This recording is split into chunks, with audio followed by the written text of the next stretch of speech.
Donc nous devons être plus déterminés que le diable est déterminé à nous détruire.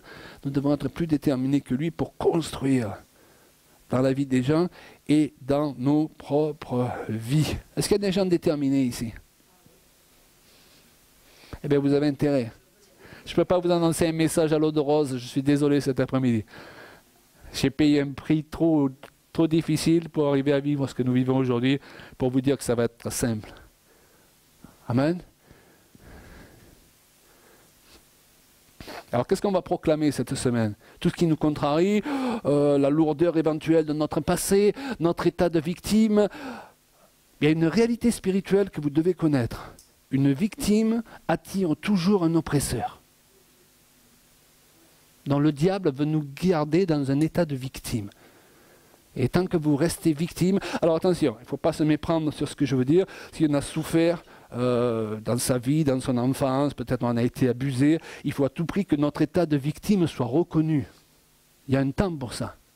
Il ne faut pas qu'on dise « Allez, j'ai lavé dans le sang de Jésus ». Non, non, il ne faut pas guérir à la légère les plaies du peuple de Dieu. Ce n'est pas ce que je veux dire ce soir. Il y a un temps pour ça. Il y a un temps aussi pour que des gens nous aident à surmonter toutes ces blessures qu'on a vécues. Simplement, nous avons beaucoup de personnes au sein du peuple de Dieu qui, 20 ans après, ont toujours le statut de victime. Et quand tu as un statut de victime, tu auras toujours un oppresseur.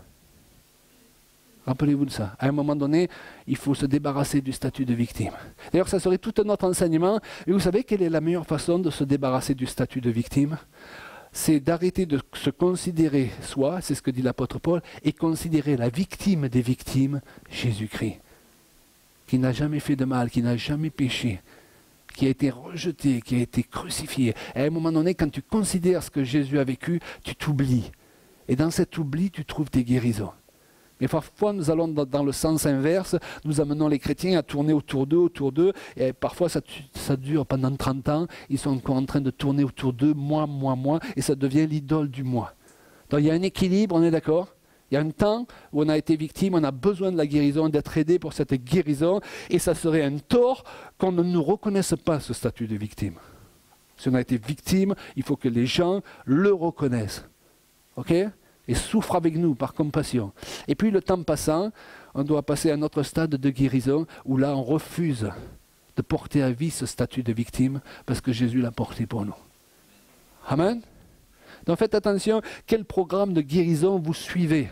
Il y a des programmes de guérison qui vont nous mener dans cette direction, et alléluia. Et puis il y en a d'autres qui essayent de guérir le vieil homme. Mais le vieil homme, c'est un cadavre. Et c'est pour ça que quand on va dans cette direction, on commence à avoir de drôles d'odeurs. Et parfois on libère plus de démons que ce qu'on en a chassé.